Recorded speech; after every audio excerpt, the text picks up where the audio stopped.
Welcome to the Ducks Unlimited podcast, the only podcast about all things waterfowl. From hunting insights to science-based discussions about ducks, geese, and issues affecting waterfowl and wetlands conservation in North America, we bring the resource to you.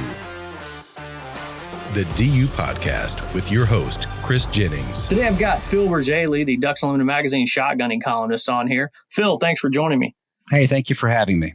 We've got Phil on the podcast to really enlighten all of us and bring to light some of the off-season tactics for waterfowlers. We talk about this stuff all the time, trying to be able to stay engaged, doing different things as far as a year-round waterfowler. But talking back and forth with Phil, we've kind of got it to where it's the off-season shotgunning things that you do that will make a difference come opening day. Whether or not you hit your target, miss your target, embarrass yourself in the blind, whatever. But Phil's bringing to light, I think we went through 6 or 7 tips on the last podcast we had Phil on. And now we're just going to go through, we've got a long list of things to talk about. But the first one, the first absolute thing that we're going to talk about today, the first lesson, I should say, is take a lesson. Phil, I know you're a shotgunning instructor and you stress this in a lot of your columns and your features. How important is it for a duck or goose hunter to go out and take a lesson? I think it's really important. There are no shortcuts to shotgunning success, but there are a lot of wrong turns you can take. And an instructor will keep you on the right path. It will teach you things and can see things about your shooting, things that you may have been doing for years that you're not aware of or you're used to. A lot of the people, I've had several lessons I've learned from every one of them. And most of these instructors are hunters. A lot of them are waterfowl hunters. And if you tell them that that's what you're interested in, they can help you. The biggest thing I think you could learn from a lesson, besides just basic technique, is you can start to learn how to diagnose your own misses. Once you understand, you had a lesson, you understand why you miss. Then when you practice on your own, and you do have to practice on your own, that's a big part of this too, is the follow-up. But when you're practicing on your own, you'll know why you missed. And when you know why, then you can correct it. And it's not a mystery to you. So to me, that is one of the biggest benefits of taking a lesson is knowing why you missed and having some ideas about how to correct it. Yeah, and that is important, knowing the why. I mean, one of the most popular topics that we have in the magazine is in one of the most popular columns, and even some different tactics pieces that we've done focus on the mistakes and why you miss, why did you miss that bird, that left or right. But having that understanding, it really gives you the opportunity to know and then correct. And that's a good point. And that kind of leads us into our next one and this can be pointed out by someone through taking a lesson, is learning to focus, focusing on that bird. Shotgunning is really, it's all about your eyes and your hands working together. And the better the information your eyes send to your hands, the more precise that information is, the better your hands can do their job. And so that means that if you look at the whole bird, what you're likely to hit is the general area of the whole bird. But if you can dial your focus down to where you're looking at the tip of the bill, the eye, whatever, then your hands are going to go to that spot and you will actually hit the bird in the head, without aiming, but that's where your eyes will send your hands. And, a lot of times when I'm having trouble on the sporting clays course, when can't figure out a target, I just look at it harder. and all of a sudden, what I thought was, I'm leading it too much, I'm not leading enough. I just try looking at it. Just look at that front edge, really, really, really see it. And then the gun goes to the right place, the target breaks, and all of a sudden it's easy. It's really what focus does for you. Is it gives your hands just the most precise information they need to do the job. Yeah, and with that repetition of shooting, your hands, that's one thing that people do without even knowing, is that your hands will follow your eyes, and training that process and shooting and getting that focus is something that, that's an off-season tactic if I've ever heard one. It's something that you can spend a lot of time at the range doing. And our next topic is falls right in line with that as well, is counting pieces and, knowing how you broke that target and understanding, how you did it is not necessarily the goal here, is it? It's basically just keeping that focus. I've seen this is a trick I've seen instructors use when someone is looking back at their gun at the last minute to double check. And I saw an instructor do this with a student, and the guy kept missing. He said, "Finally, all right, this time I want you to shoot the target. I promise you you'll hit it. Just tell me how many pieces it breaks into and which way the biggest piece goes."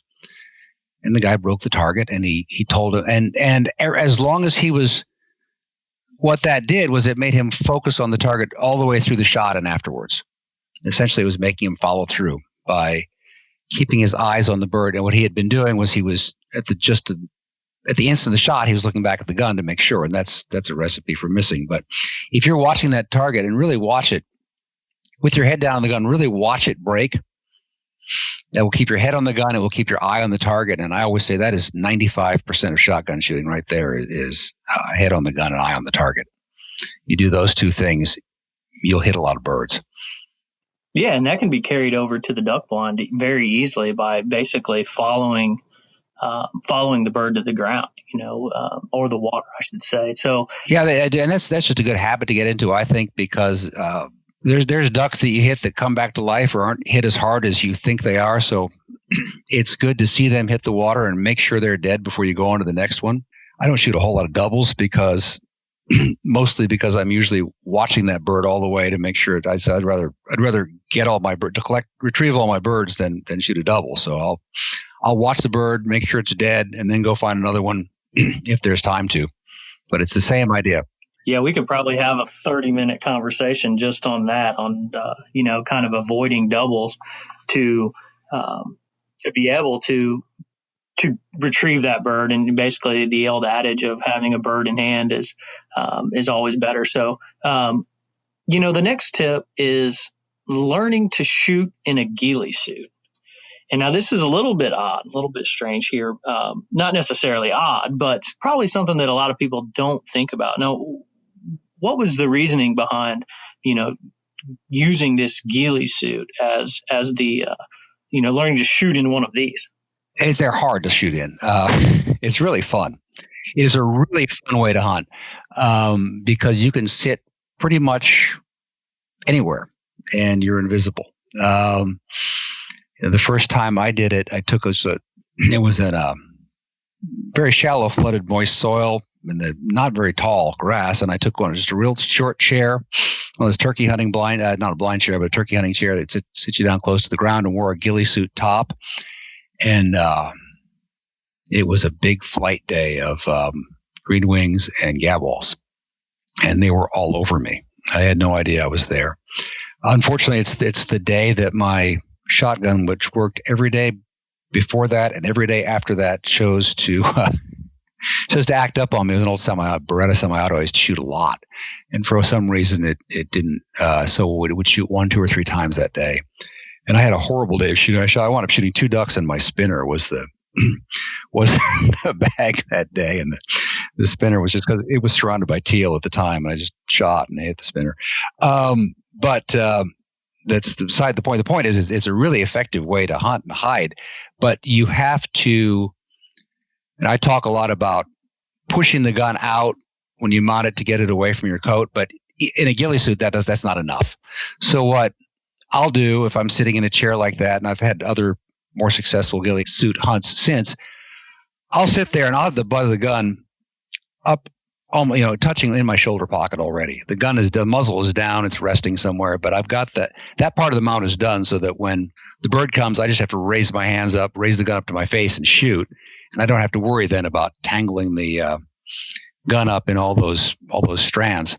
And that works really well. The other thing you need to do is make sure there's not stuff hanging down in your face from the hood. You have to tuck that in or trim it back, but it's a lot of fun to hunt that way. And talking about that same technique, I'll do that in a layout blind too. If I'm in a layout blind when the birds are coming, I'll pull the gun up so that the butt is pretty much in my armpit. You're lying down, so it's not quite the same. But so then when I kick the doors open and sit up, all I need to do is raise the rest of the gun up to my face because it's already to my shoulder. And so it saves me a lot of time, which is good because sometimes sitting up takes a little while and finding a bird. But it's the same thing. I've got the gun up already so that all I need to do is raise the gun to my face with my front hand. And so that's how I taught myself to shoot in a ghillie suit. And so no, it's kind of an obscure tip. Not a lot of people hunt that way. It's really fun.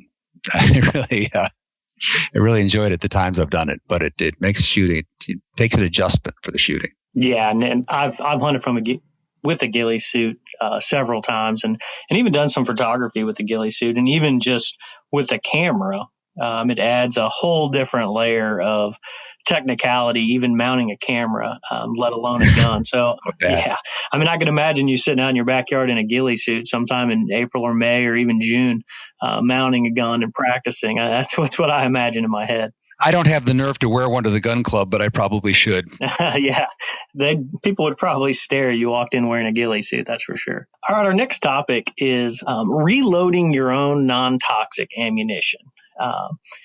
Can you explain what the significance is of reloading your own?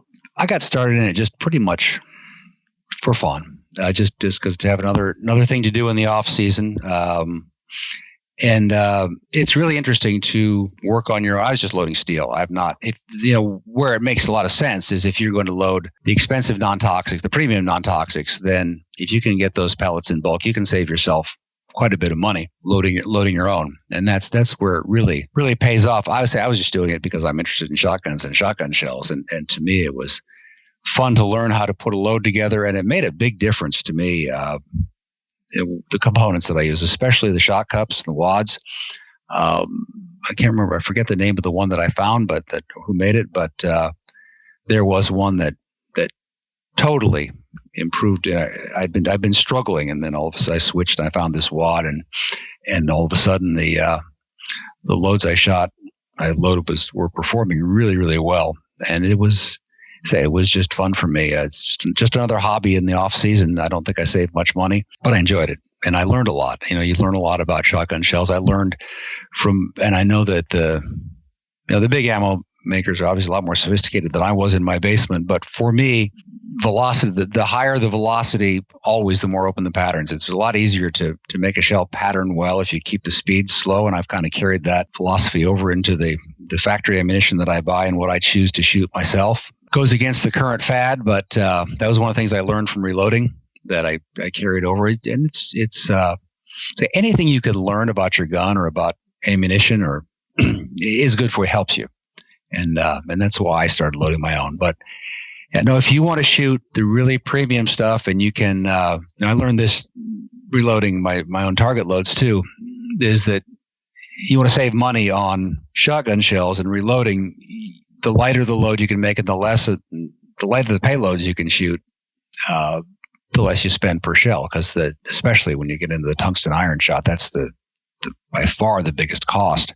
So if you can come up with a light load that you really like, you might be able to save quite a bit of money and make it actually affordable to shoot that ammunition. Yeah, and I think one of the biggest takeaways for me here, and probably for other waterfowl hunters, is how much you would learn in doing this, and learning, how your gun reacts as far as patterning with different loads, and you can tweak that to your liking, or however you prefer to shoot, and even tweak loads based on the style of hunting you're doing. I know you do a lot of Canada goose hunting, and you probably have a specific load that you enjoy shooting, or you have confidence in shooting for those big Canada geese. Yeah, I do. And the other thing about it, it's just satisfying. I'm not, I can't carve my own decoys.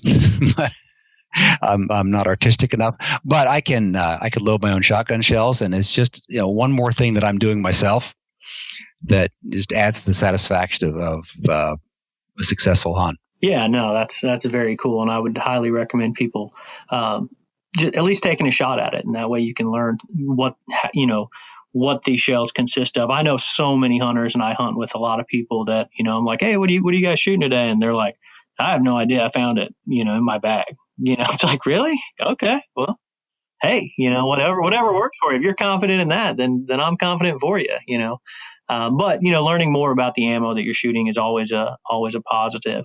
The next little tip we have is really kind of basic, and something that, people probably overlook a little bit is working on the mental game, the mental aspects of shooting. Can you kind of explain that? Sure. Clay target shooters and golfers are fanatical about the mental game because that's really the only reason they miss when they get to a certain level.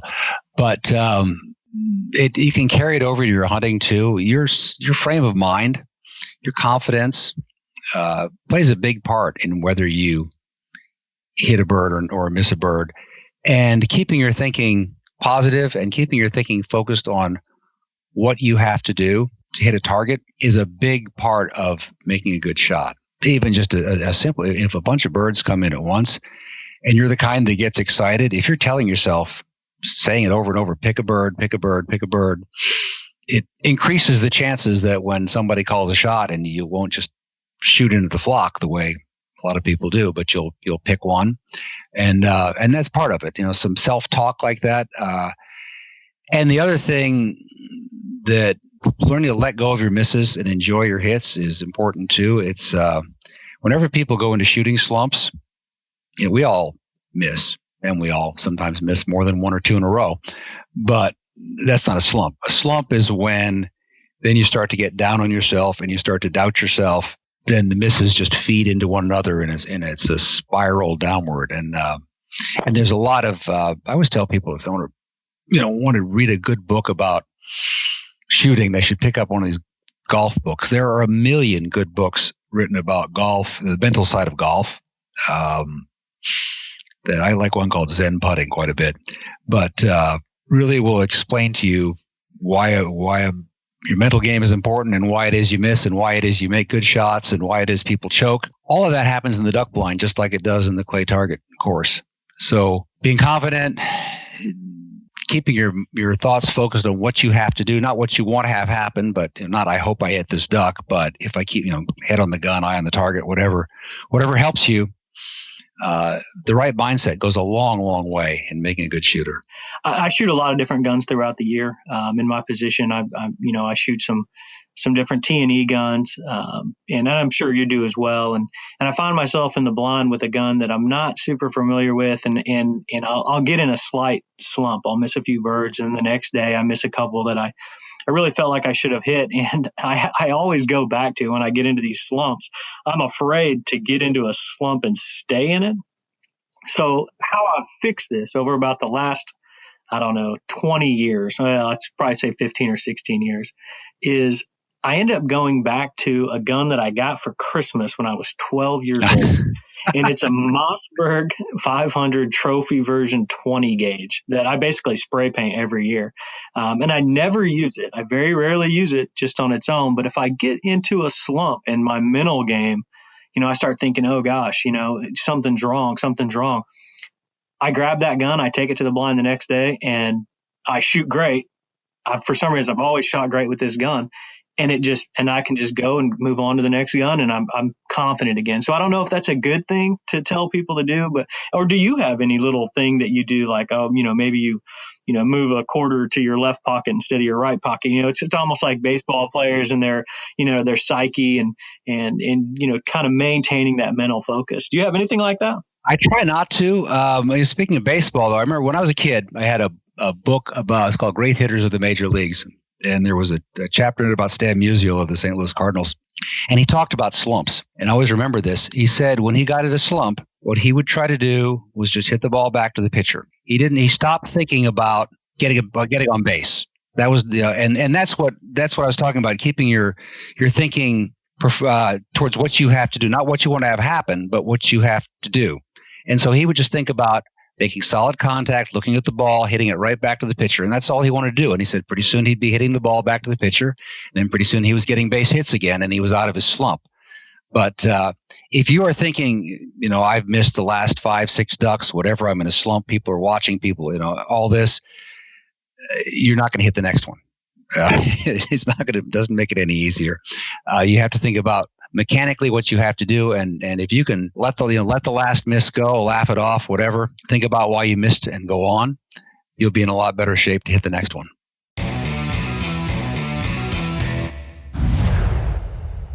Be the first to know when ducks are on the move. Sign up for DU's waterfowl migration email alerts and receive ongoing in-depth updates on the latest habitat conditions, weather changes, and hunting reports for your flyway. Visit ducks.org/migration alerts. Next thing we're going to talk about is something that people can do at home, and it's you reference this as play the field. There are some terrific, inexpensive electric traps available now, and a lot of them now come with remotes so that you can set them up. If you've got 40 acres or even not even that big, but if you've got a place where it's safe to throw clay targets and shoot, you can set up your own course. You don't have to just shoot targets going away, which is how we all grew up learning. But you can set up waterfowl type shots. You can set up incomers. You can set up crossing shots. These traps, they cost a few $100s, and a lot of them come with really decent remote units now that lets you fire the trap from 100 feet away or so, or you can use a long cord too. But with a little ingenuity, you can come up with if you've got more than one, you can set your own little. You don't have to go to Sporting Clay's course. You can set up your own little course that will give you the shots that you want to work on. That maybe are the ones you have trouble with, or maybe they're ones that you see most often when you're hunting. But you can throw crossing birds, you can throw incoming birds, throw doubles if you want, and all of that is within pretty much anyone's reach now. These are not expensive machines, and so it's not necessary to go to the Sporting Clay's course to get that kind of those kind of presentations that you need. You can do that right at home or right in a pasture somewhere that you got access to, and that makes a big difference because shooting those going away birds not the best practice for waterfowl hunting. You want to be able to shoot things that are coming at you or crossing or whatever, climbing. And those traps make it possible for not very much money. You can get together with your friends at your lease if you want, and everybody goes in, and then it costs you almost nothing. And buy a trap like that and practice, and it will really help you a lot. Most gun clubs don't let you shoot waterfowl loads. Most of them have limitations on shot size larger than 7.5 lead or even 6 steel. So, having your own range like that or having your own little setup at a lease gives you the opportunity to shoot that 3-inch 2 at a incoming target that you normally would during duck season that you never get the opportunity to do at your at like a Sporting Clay's course or any other facility. Exactly. Yeah, and you have to be careful because those will carry farther, and you need to know what your shot fall zone has to look like with the bigger shot. But yeah, if you want to shoot a hunting load, and some people, I try not to think about different velocities and different leads and everything like that because it just makes my head hurt and makes me miss. But for some people, they are most confident when they are shooting the speed, the velocity shell in practice that they're going to shoot in the field, and that's the only way to do it. You get thrown out of a gun club, and rightly so for shooting heavy hunting loads because it's not safe. Absolutely. Make sure we clarify that to all of our listeners. Don't take your boxes of duck loads out to the shooting club because they will probably kick you out, and it is terribly unsafe. So the next little topic that we're going to talk about, and we'll kind of combine these next two, is check your eyesight. And I'll kind of introduce this as I have a buddy that I grew up hunting with who never ever wears glasses, but randomly he'll have his glass because he can't even see the birds off in the distance. And then he'll put his glasses on. And he's like, "Oh, look, there I see that flock you're talking about." Or, I said, "There's that flock of geese right there." Right. And then he doesn't have his glasses on when he's shooting. And I'm like, what are you doing? And, and he's like, the glasses get in my way when I'm not used to shooting with them on. And I'm like, well, how can you even see the target? But he's adamant that he can't wear them. But this kind of goes into this is check your eyesight. I would agree.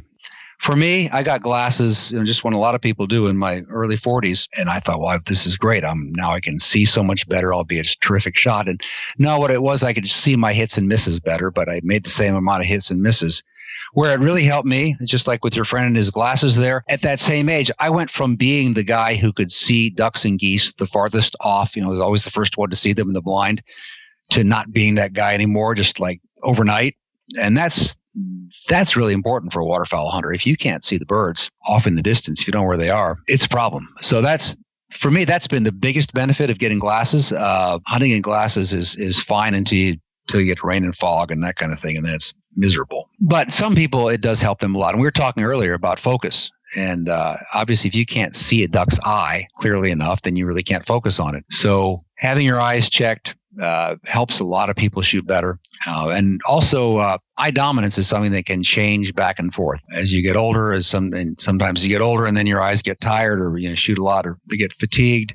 Your eye dominance can change, and that's more serious in shooting. And that's something you can also determine. We talked about getting a lesson earlier. That's something a lot of shooting instructors are really good at determining, not just your dominance, but degrees of dominance, because it's not just a purely left-right thing. It's there's in between, there's center dominance, there's dominance that shifts, and they can help you with that. And as long as you shoot with both eyes open, eye dominance matters a lot. And that is something that you just have to be aware that it's not set in stone. It will change through the course of your life, quite possibly. You mentioned, exercising your eyes.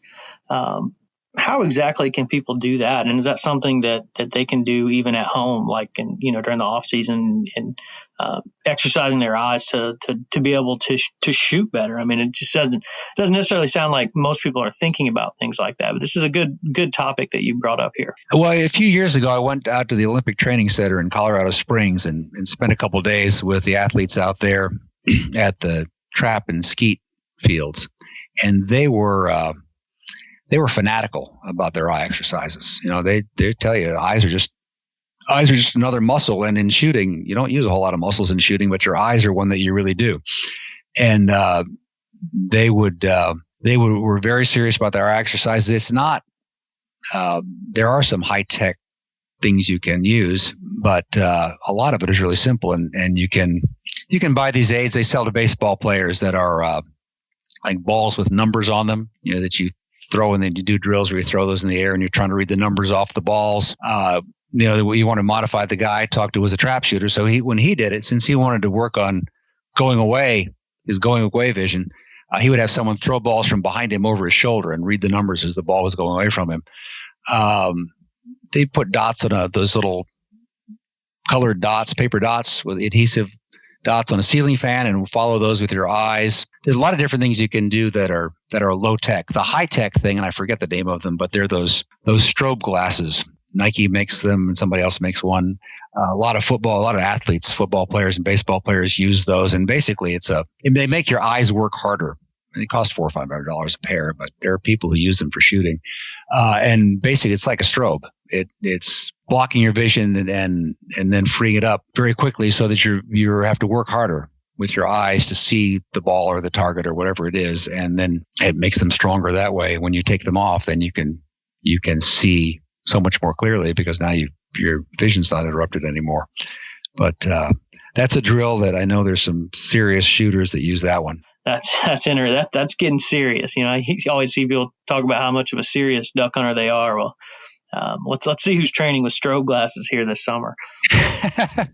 Well, I one of the reasons that being able to shoot is important to me is because my duck place isn't very good. I know. And so if I get a chance to shoot a duck, it's not like another one's coming along in 5 minutes. You can be a really good duck hunter and a lousy shot, and if you hunt in a good place, you'll shoot your birds. If I'm not shooting my bird, if I'm missing too many birds, I'll come home empty-handed, because it's just I don't get that many chances. So for me, being able to shoot is really important, because I like to eat ducks, and I'm not a great caller, and so. For me, if I get ducks in range, I want to make sure that I'm going to make a good shot. And that, for me, that means a lot of practice in the off season, so that part of it, when they're fooled, then I want to be able to kill them. I don't want to leave that part to chance for various reasons. So the next thing that we're going to discuss really kind of lends itself to the eye training, to, the lesson, things like that. But it's get in shape. And something that, waterfowl hunters may overlook, especially when it comes to shooting. Can you kind of explain what you're referencing as far as getting in shape for shotgunning? You need to be flexible and have a good range of motion. And I think it's especially true with waterfowl hunting, because there's times when your feet are stuck in the mud. There's times when you're shooting off your back. And you want to be able to move to your left and right, and for right-handed shooters, moving to your right is really hard. You bind up quickly, and if you are flexible enough, and if you're not carrying too much extra weight, that's, or if you have to sit up in a layout blind even, that just makes it easier. And and there's also, waterfowling is not, it depends on how you do it, but it can be strenuous at different times. If you're carrying decoys through the mud and a lot of other things, there's always, or pushing boats that are stuck in the mud, or all the other things that we have to do sometimes.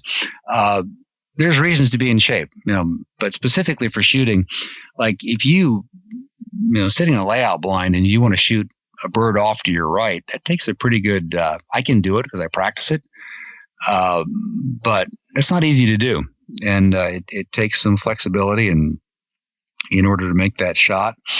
And I think anything you can do to keep the weight off and keep yourself fit is going to make you a better shooter. Yeah, there's a lot of things you can do as you're moving, swinging the gun far to the extreme left or right that will start to pull it offline, and things that you might not be aware of even. But being able to move with your whole body can solve some of those problems and keep your swing on the line of the target. And so I think it is important. It's not a huge thing. It's not like upland hunting where, I do bird hunt a lot, and then, you have to be in shape because you're walking all the time. But it still matters. Yeah, absolutely. The next topic that we'll discuss here is something that, after speaking with you today, I have a feeling you've more than likely either worked with someone who's done this or also picked this up. You see a lot of golfers doing it. And now over the course of the last 20 years, this video has become much, much easier to attain, especially everyone's got a video camera in their pocket here. But filming your shotgunning form, talk about this and how filming your form can help you. Well, we talked earlier about learning to diagnose your own mistakes after you take a lesson. And there are a few things you can see. I mean, it's really easy to see things that you're not even aware of. I remember we did a show for Field and Stream called The Gun Nuts, and we filmed me shooting crossing shots one day. It's the first time I ever really noticed this. And then I went back and watched the video and watched myself as if a target was going right to left and I'm left-handed, I would pull the gun off my face every time to hit it. And until that, I didn't even know I did it. But it was really obvious once I saw it on video. So, you can watch, you see your head come up. There's a lot of things you can see. You want to see, get back and get a full body shot, if you're right from your right side and back a little bit so that you can see your whole body head to toe, and so you get an idea of how you move and how your feet are positioned and that type of thing, and whether you're leaning forward, leaning backward, whatever you're doing with your weight and your knees. Your knees should be slightly bent, not locked, and all these things are things you can see very easily with a camera. And then you can come closer and just get a shot of your head and arms so that you can, from about maybe a yard away, you can see if your head's coming off the gun. You can analyze your gun mount and make sure that the gun is coming to your face and coming to the right place every time. And there's a lot of things you can see. It doesn't matter. I coaching people, teaching shooting, I can, a lot of times, the target doesn't matter. A lot of times just watching someone shoot, I could tell them if they hit the shot or not without looking at the target, because there's errors in form. Somebody's head comes way up off the gun. Yeah, they probably missed. And you can see those things in your own shooting so much more easily when you've got it on film than you can just trying to guess or trying to determine why you missed a target. Yeah, and the easiest part about that now, like I mentioned, is everyone has a phone in their pocket. So if you're out shooting sporting clays or just randomly shooting some clays out in someone's backyard, whatever, and you can just pull your phone out and film one of your buddies and have your buddy do the same. You can get that video and be able to break it down, and that can be you can learn something just like you did. Mm-hmm. Absolutely. So let's talk about joining a league. How important is it for waterfowl hunters to join some kind of shotgunning league? Anything that gets you to the range and gets you practicing is good. And if that means joining a team and shooting with your buddies will get you out there more often, then it's a great thing. It's fun too. And it's a great thing to do. But as we were talking about earlier, we talked a little bit about the mental game. And nothing brings out weaknesses in your mental game like competition, because now the targets count for something, and they count for more than just an X on the scorecard. They count for winning and losing.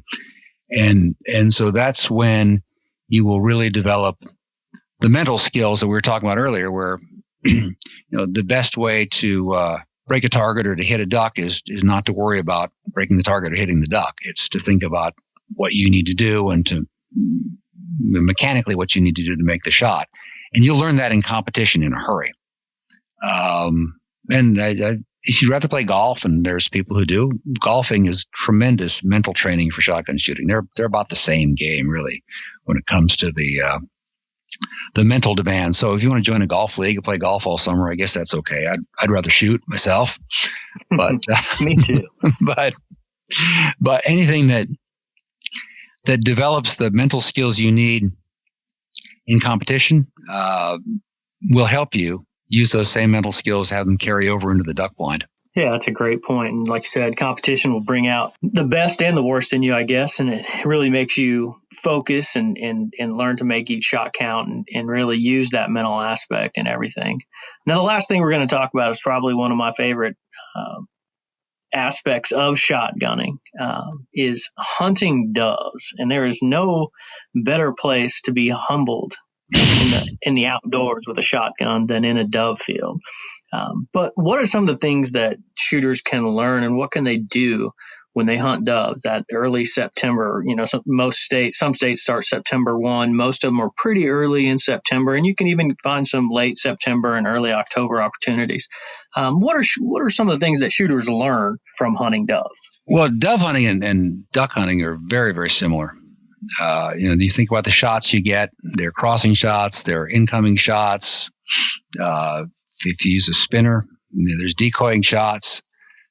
It's really all the same. And a lot of times you're shooting from a bucket or similar kind of position that you would be in waterfowling. So it's just like a dress rehearsal for duck hunting, and everything that it all carries over, and it's great practice and it's really fun. And if you want to shoot your waterfowl gun, that's fine too. I used to. I like having guns, so I have duck guns now. But I started out. I just shot my duck gun all the time, and I shoot steel 6s and 7s. It really builds your familiarity with the gun. And it's just fun. It's just, you're talking about, and the other thing that helps us, we hunt the managed fields early, and then we'll start to hunt cornfields. A friend of mine and I do a lot of dove hunting, and we do a lot of scouting, which is really good practice for your waterfowl hunting too.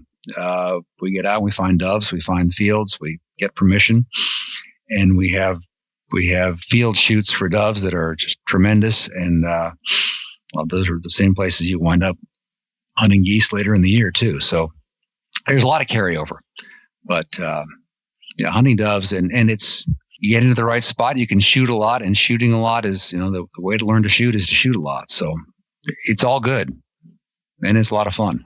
Yeah, and you can't beat the table fare, and usually the camaraderie of a dove field is usually fantastic as well. And all of these, and that kind of just wraps up all of these tips and tactics that you're talking about for off-season shotgunning. They all revolve around shooting, repetition, doing it, becoming more comfortable with it, everything from your eyes to your shooting stance to how you're doing it. And I really think that that's kind of the main point of all of this, is just to get out and do it. And you can learn every little step along the way. Am I correct in saying that, Phil? You are. And duck seasons are so short. To me, it's also just a way to lengthen the season, because I see my target shooting almost entirely as practice for hunting. Some people like to paint decoys. Some people like to train retrievers. I like to shoot, and you should do them all. If you're a waterfowler and you want to do this stuff year round, we only get so many days to hunt, but there's a lot of other ways to stay involved in it. And I think shooting is really important, because we do owe it to the birds we hunt to make good shots, and not to lose very many of them, and to kill them quickly and cleanly. And shooting practice will help you do that. And it will, I think, being able to shoot, I think, just makes hunting more enjoyable too. Absolutely. Well, Phil, this has been fantastic. I appreciate you joining me today, bringing to light all these great topics of conversation for even the duck blind or the coffee shop or anywhere that duck hunters are gathering or will be gathering here soon. But all these are very, very important things to think about this off season. So thanks a lot for joining me. Well, thank you again for having me. I enjoyed it. No problem. I'm sure we'll have you on again real soon. I'd like to thank Phil Bourjaily, Ducks Unlimited Magazine's shotgunning columnist, for joining us today and bringing to light all these great off-season shotgunning tips. I'd like to thank our producer, Clay Baird, for putting all these podcasts together and delivering them to you. And I'd like to thank you, the listener, for supporting wetlands conservation and the DU podcast.